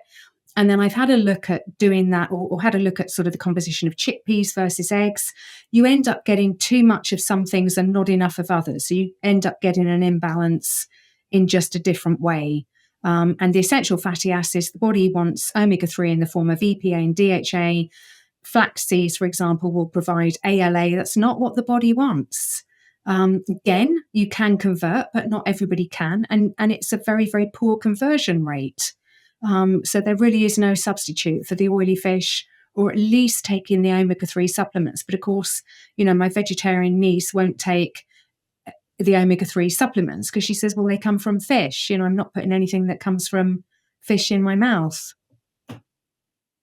That's your brain. It's not my brain. It's your problem, not mine. Well, it's interesting. There's this divide in the health space where people that are sick tend to gravitate towards either a carnivore diet or a vegan diet, the extremes. Yeah. And from the outside, it does appear that people heal within both of those realms. And you've just gone over with an all-plant diet, the deficiencies. What do you think it is about that diet that people are apparently healing? Is it just because it's so short-term? Because it's better, again, than the standard American or You've got it. standard Western diet? Yeah, that's what I'll it have is. you take it from there. Yeah, that's what it is. So if you take anyone who's following the standard American diet or the UK advised diet, and then they go on any whole foods diet, whether it's predominantly animal foods, predominantly plant foods, or a pretty good mix, any move to a whole food diet is going to do the trick, which is why first thing I say is cut out your processed food. Just get it out of your diet. It's not going to help in any way. You can do quite well then on that plant only. So if you call a vegan diet plant only, it's not having eggs or dairy. You can do okay on that in the short term. It will be until one of the deficiencies catches up with you. So if you do a vegan diet and you supplement well, and if you go on my site and you put in the word veganuary, we have this, I don't know if you have that over there, we have this campaign that happens in January where the Vegan Society is trying to get people to do veganuary, which is go vegan in January. So there's a post on my site where I've got the Veganuary own website, and I just look at their own information and all the areas where they tell you you're going to be deficient, you need to supplement. So when they're honest with you, they will actually tell you you're going to be deficient in all of those things, so make sure you supplement. So if you've got people who are supplementing well, they can endure it longer. You've still got the problem with the complete protein and the essential fatty acids. Maybe they're good converters of carotene. Maybe they're good converters of ALA, essential fatty acids. There will be some people who do better on those diets than others. And you have a lot of vegan influencers that you have loads of followers and look amazing. And then they have to come out one day, and it might be after a year, it might be after 5 years. And they come out with that statement of, guys, I'm really sorry to tell you I've had to go back to eating fish and eggs because I was getting sick and this was happening. And they just get vilified. I mean, their followers aren't kind of like, oh, okay, I understand. I don't want you to die. I don't want you to lose your eyesight. I don't want you to be really unhealthy. They just get attacked. You traitor. I thought you were my sort of vegan hero or whatever. But a lot of people at some point, there are very few people start vegan sort of late teens, early 20s or whatever, and are still vegan at sort of 60, 70. The profile of vegan is very female, very young, and very sort of activist. It's not, sort of 70-year-old male. Then there's the whole other aspect of the vegan conversation where the part we just talked about is somewhat mainstream, at least people poking holes. But then there's the whole aspect of plant toxins, things like oxalates and lectins and phytates. And there's so many different toxins in that realm that can lock up nutrients and even hinder some of the nutrients if somebody's having an omnivore diet. So it can not only, block some of what they could have got from some of those animal foods. So two different sides to this argument that are both not in favor of eating that way. Yeah. I mean, my go-to on that is Georgia Reed, Dr. Georgia Reed. She's just got a book that's come out on change your diet, change your mind. And it's about the impact that plants can have on our mental health, as well as our whole well-being. So I would defer to Georgia on that one. Personally, they're not a problem for me. I don't find I eat anything and I experience any sort of discomfort in terms of the plants that I do eat. But Georgia has stayed at our house, and she'll give you a list before she comes. I asked for one, I want to make sure that I'm giving her stuff that's not going to make her feel bad. And I can't remember what's on the list, but there are some vegetables that are on the list and there are some vegetables that are not on the list. So she's worked out that some vegetables are fine and some vegetables don't work well with her, make her feel unwell. Brain foggy, bloated, digestively not happy. But there are also some animal foods that she doesn't do so well on. So fluid dairy, some meats are better than others. People who are very in tune with their health and their body, and people who are more sensitive to certain things. I think my whole digestive system is pretty robust, actually. But for some people, it's not. And, I did a podcast with Anthony Chaffee recently, and he was saying, he'd lapsed from carnivore and then gone back to it. And he felt he'd lost a period of his life. He had regret that he hadn't stayed carnivore during that period because he just feels so great now. It's kind of, what a waste that I didn't stay optimally healthy throughout that period. I missed out on those years of just feeling 100%. Within Eat Real Food, there are some individualities, but there's no one who shouldn't eat real food. Anyone who thinks they can have any kind of decent quantity of processed food in their diet and feel great is deluding themselves. Thankfully, one of the messages that seems to be really perforating through in the health and wellness space is the detriment of seed oils. Sure. It seems like no matter what diet in the health space, again, not mainstream yet, hopefully over time, everybody is agreeing that seed oils are toxic, and it's beyond the acute detriment that is to your health, and they actually stay in your body for years and cause problems. So talk about seed oils and how you look at those. Well, do you know what? I don't. Again, if someone else has done a great job of a particular topic, I don't feel any need to go and look at it myself. So it's like, thank you, Georgia, you've done plants. Chris Kresser, you did nitrates in bacon or whatever. I don't need, that's the go-to post. A number of good people have looked at seed oil. So, Gary Taubes did a lot with his early fat work in articles and then his books. Nina Teicholz, really took it to the right level in Big Fat Surprise. David Gillespie, Toxic Oils, again, has done a great job. So I don't feel I need to look at that. In terms of, what's the worst thing about them? I guess it's the way that we demonize saturated fat and then everyone was, replace it with these highly polyunsaturated fats. That was just such a bad move, particularly in terms of cooking, because as you say, they stay in the body for a long period of time. When we're cooking with these highly unsaturated, I call saturated fat stable fat, and monounsaturated fat is monostable fat, and polyunsaturated fat is polyunstable fat. So it's many instabilities. And of course, that then mutates at high temperatures. So this whole idea that we stopped cooking fries in lard and then started cooking them in vegetable oils. That's the worst thing we did. The potato isn't the worst bit of the potato fries. It's what we changed to cooking it in. And it mutates at high temperatures and it's likely carcinogenic. It's the stuff that then goes into our, it effectively turns into a trans fat. So they say, we banned trans fats. We took them out of the food supply. It's like, and then you tell us to cook in highly unsaturated, unstable oils and just put a different means of trans fats back into our body. They're just so not good news. And you look at any fake food, it's basically comprised of sugar, flour, and vegetable oils, or seed oils, or plant oils, or whatever people want to call them. But it's those three fake substances, and then they can be molded into ice cream or cookies or donuts. It's the same three ingredients, just in different forms. One of the big hangups for people that have tuned into this point and want to cut down on carbs and include more animal products and less carbohydrates from plants is what you just touched on, saturated fat. Talk about why that is a myth and people don't need to fear that.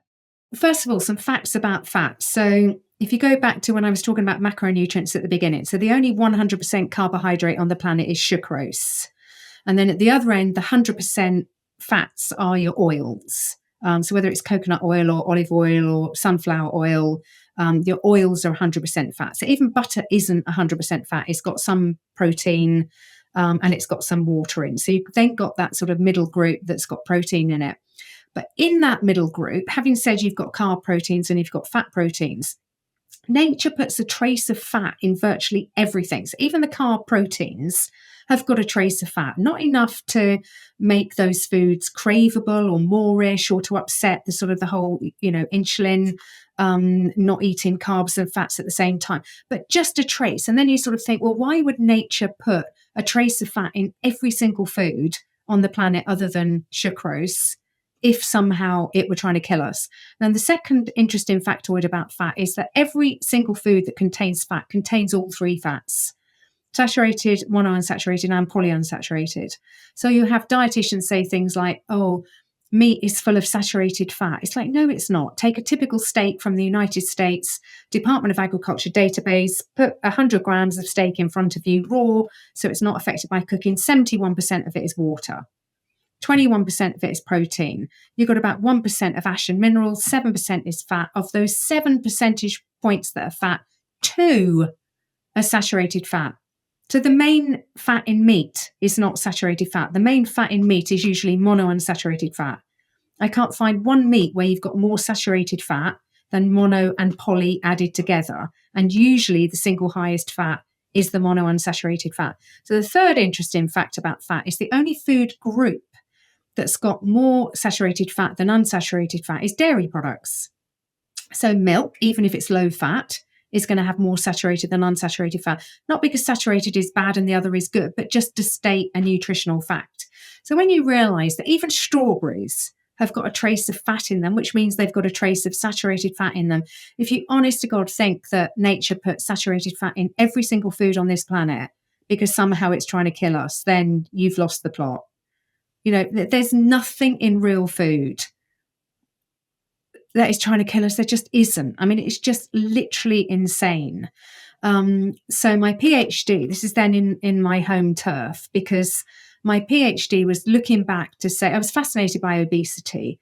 So, you know, obesity took off like an airplane in the US in the late 1970s, in the UK in the early 1980s. You look back, what happened at that time? We changed our dietary guidelines. What did we do? We put in a guideline. This is good, actually. We're going to come full circle just before the end. We put in a guideline that said, thou shalt have no more than 30% of those calories in the form of fat, which was the thing that then made it so that we have to eat 55% of our diet in the form of carbohydrate. But I looked at what the evidence base was for that guideline, 30% total fat. And then there was a secondary guideline, which was you should have no more than 10% of your calories in the form of saturated fat. So I went back to say, so my PhD basically said, in fact, that's my PhD title, that's my PhD in the camera, that's my PhD in the form of a book. And I basically went back to say, okay, if I were the dietary guideline committee at the time, let's say I'm there 1977 in the US, 1983 in the UK, what evidence is available to me? And I'm going to use the modern technique of systematic review and meta-analysis. So there's no cherry picking. I'm going to look at what were the randomized controlled trials available at the time, and there were only 6. What were the epidemiological studies that were available at the time? That I think there was only 6 of those as well. Pull all of that evidence together in meta-analysis. So again, there's no cherry picking. And did it provide support for the introduction of those 2 dietary fat guidelines? And to cut to the chase, the answer is no. None whatsoever. Not even a little tiny, just none. Just none literally whatsoever. So then I said, okay, that was then. I'm actually doing my PhD in 2016. So we've had other studies since then. We've had the Women's Health Initiative as a randomized controlled trial. We've had the Minnesota Coronary Survey, more epidemiological studies, the eBray study. Bring it up to date. Let's pull all of the evidence that we've got available at the time we're doing the PhD. Was there any more evidence for the 30% fat, 10% saturated fat? Cut to the chase, the answer is no. Still no further evidence. And the final paper from my PhD, because you should put your own research in the context of other people's research, was, of course, to say I wasn't the only person who looked at this. There were, I think, 7 other teams.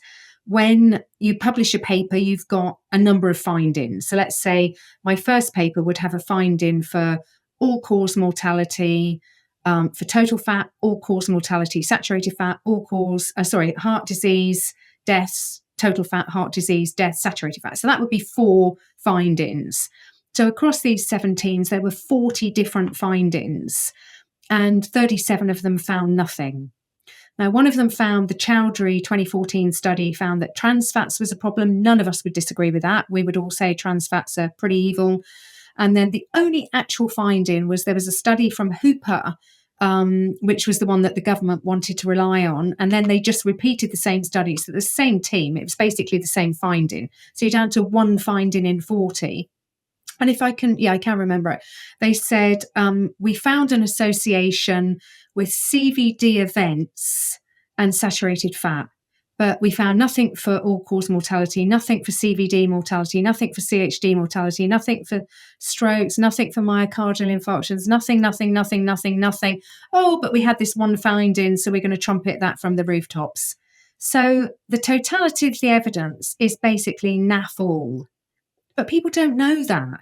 It's like the fiber thing. When it becomes ingrained as part of the nutritional mythology, you could stop 100 people in your local town and say, is fat bad for you? And they would say, yes.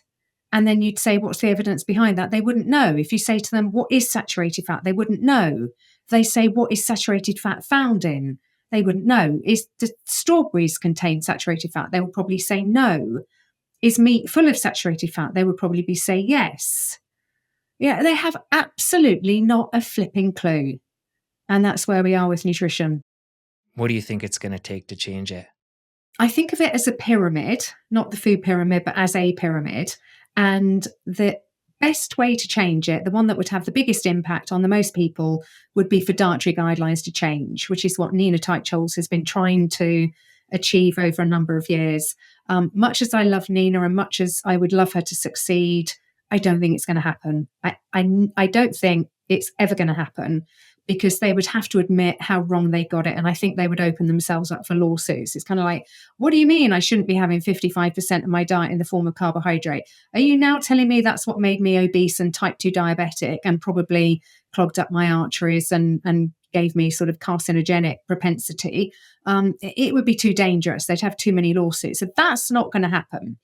What is happening is what we're a part of, which is the bottom-up revolution. So people get to the point that they feel bad. The number one reason for walking into the family doctor is tired all the time.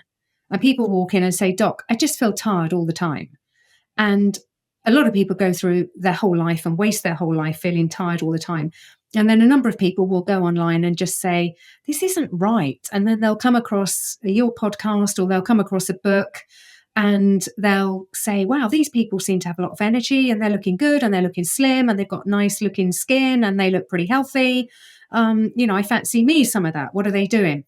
So the bottom up revolution is individuals taking charge of their own health. And that then spreads. And it spreads in quite a good ratio. So one person might influence two people, those might influence two people, and suddenly you've got the money on the chessboard. And it can be quite powerful because people see somebody, it's like, whoa, you've lost 50 pounds. You look great. Yeah. And I've reversed my type 2 diabetes. Wow. How did you do that? And a lot of people are getting into this field because of type 2 diabetes, because they're starting to realize my eyesight's going. And I hear that if I don't get my sugars under control, I might be looking at amputations in 10 years' time. And that really scares people into action. In terms of, I used to be an HR director in my first life and now doing what I do, what motivates people has been a consistent fascination through those two careers. There's only two things that motivate people. You move towards pleasure and you move away from pain, and that's it. And the most powerful motivator by far is moving away from pain. So if you're in a burning building, you will get out of the building a lot faster than you would if you're in the building and it's a nice day and you think, oh, it'd be nice to be outside. Pain is much stronger than pleasure. So it's not until a lot of people get type 2 diabetes, or they get to the point that they can't play with their children, they can't bend down on the floor, that they actually realize, I need to do something about this now. They look around, they realize that the guidelines have failed them, eating less has failed them, it's just made them fatter and sicker. And if they're lucky, they come across one of us and they come into this healthy world and take control and feel great, and then feel a little bit annoyed that they had to find this out for themselves, and then become disciples and tell lots of other people. The most powerful bit is if you imagine there's a sort of line in the middle bit of the pyramid, and that's doctors. And that's who we need to get to, because for every person you convert their family and a few friends. For every doctor you can convert 1,000 patients. They are the really, really powerful ones. So, if people say, oh, will you come and speak? Because I don't charge. If people say, will you come and do a talk? I'll say it depends who the audience is. And I would sooner talk to 10 health professionals, let's say, than 500 non-health professionals, because that those 10 health professionals might each influence another 1,000 people if you can get them on board. So that's the middle layer that we've got to go after. I mean, Nina, please plow on, do what you're doing. If nothing else, you're putting it on the record that you were told this is making people obese and diabetic. It's going to be like the cigarette companies one day. When that famous footage where all 7 of them are lined up in a courtroom saying, oh, I never knew it was carcinogenic. No, I never knew smoking was carcinogenic. And they all swear an oath. And then somebody produces the paper that says, actually, you did know, because this document was shared with you beforehand. And then suddenly they've all committed a crime. So she's putting them on notice that you are committing a crime against health and humanity. But they won't stop. We've got to get to doctors, and we've got to keep doing what we're doing with individuals. Have you seen a positive shift in the last number of years that people are hearing this message and it's resonating? Yeah, what I am seeing, it's quite interesting. So the narrative is getting stronger and stronger and stronger. So the narrative is getting more anti-meat, more plant-based. They've almost given up sometimes on the nutrition message. Even if you get a paper now saying, oh, red meat is going to give, that one in November, red meat is going to give you diabetes. For crying out loud, how? When did red meat ever come with glucose? Oh, when it has a burger and a bun with it and a fizzy drink. Okay, now that might be the mechanism. But they come out with the most stupid things. But now more and more, the papers are nutrition and the environment, because, cows burp and that's going to cause global warming. I tweeted something yesterday, I put a picture of ultra processed food. Somebody had done this great photo with about 1,000 ultra processed foods in this little sort of 3x2 inch diagram, and it's like, yeah, and cows are the problem. Come on, guys. But they're increasingly put it in environmental terms. The message that animals are bad, plants are good, is as relentless as ever. It's absolutely relentless. What I do every week is analyze an academic paper in the literature. My positioning is I do it so that you don't have to. You'll get 5, 6, 7 executive summary bullet points you can read in 2 minutes, and you've got the measure of the whole latest bit of nonsense that you've seen in Medscape or the New York Times or Washington Post or whatever. But they're thick and fast. I can't even keep up with the nonsense that I should dissect. But at the same time, more and more people are taking their health into their own hands and realizing that how we're being told to eat is not making them feel good. And the internet has enabled this. It's woken people up. You don't have to go to a conference. You just go online and say, I don't know, I don't feel well. And something might pop up, and you might go down a rabbit hole, and you might come across someone, and you might watch a video and it will change your life. People remember where they were, like I remember where I was at that Western Price conference when I took on board a message that I knew was going to change my own health and my own diet. And a beautiful thing about this, everything we shared today, for somebody that it's brand new information, it can be overwhelming, but it is all very simple. It's not going to be easy because everybody has ingrained habits and their ways, but nothing we've said is overly complex, and people can do this on their own for the most part. Unless the interesting part is if they're on medications, that's when things can get tricky and they need to be careful as they're healing if they were given dosages while they were unhealthy. But that's a side point. The point I'm trying to make is that this is straightforward, foundational, and there is hope for people. So if they do tune into something like this, there is hope. Absolutely. Absolutely. The difference in how you feel when you're not eating the amount of carbohydrate that they want you to eat, when you don't have a carb hangover the next morning, when you don't have these fluctuations in energy, when you are in ketosis at some point in the day and you don't feel hungry and you feel you're working really well and you can power through if you're making a breakthrough in your work or something.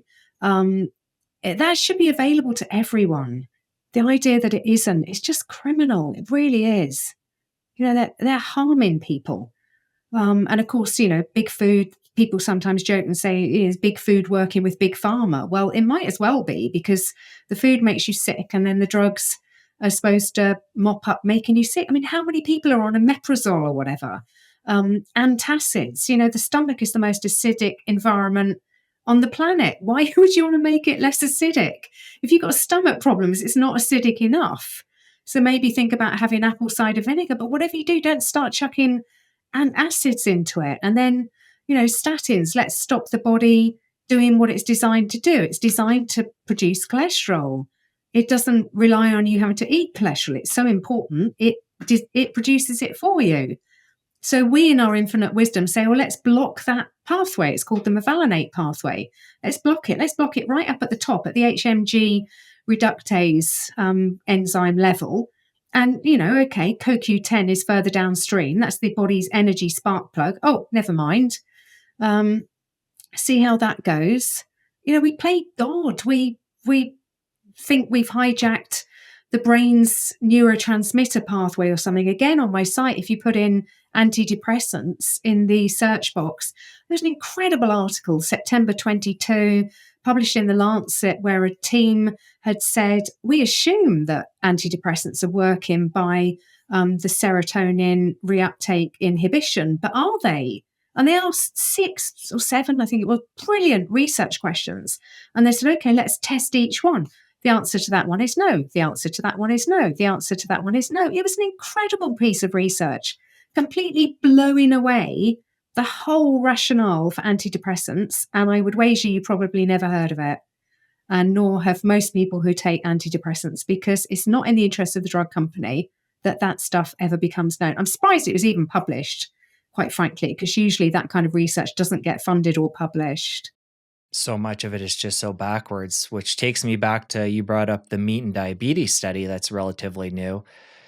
The interesting thing is, if you flip that around, consuming less carbs and upping your meat is going to come back to what we talked about before. You're going to bring down your blood glucose, bring down your insulin, and you're going to go further and further from type 2 diabetes, following the opposite of what that science says.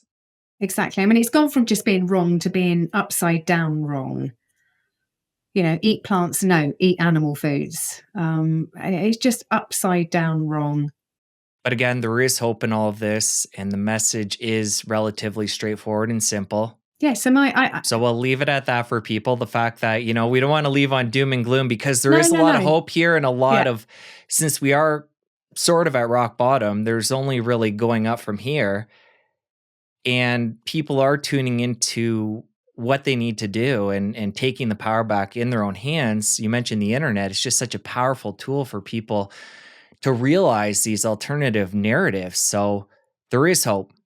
I mean, for me, it's really easy. And these are the messages that I will present. Yeah, I always put the slide in, okay, what should we eat? I've told you what they've got wrong, but I'm going to tell you what you should eat. Number 1, eat real food. That's where we started. Number 2, choose that food for the nutrients it provides.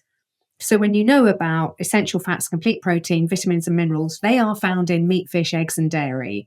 And then number 3, eat a maximum of 3 times a day. Okay, I eat 4 times a day because I'm having this lockdown chocolate mousse and the world still hasn't gone completely non-mad. So I still have it, but I don't have a weight problem. I don't have diabetes, so I don't care kind of thing. In fact, if anything, I probably need to keep my weight up. But if you're trying to do anything about weight, it's a really good idea to eat a maximum of 3 times a day. If you don't like breakfast, don't have it. But don't do this grazing thing that dietitians tell you to do. You know, that cows graze all day long and look at the size of them. You know, that's not going to work well. But it is really easy and you can do it. And it's going to make you feel so much better that your only regret will be that you wished you'd done it sooner. That'll be the only regret. Well, Zoë, I really appreciate you coming on, sharing this message. We're going to link up your books, your website, your social media. And I just want to thank you again and thank you for what you do in the world. Thank you very much, and to you. And thank you very much for having me. Now that you're done, you're going to want to head over here and catch this next incredible episode. You don't want to miss it. I'll see you over there. Once you understand where the non-science is coming from, where the propaganda is coming from, and it is industry, pharmaceutical, and religious ideology, now I understand why I was conned in my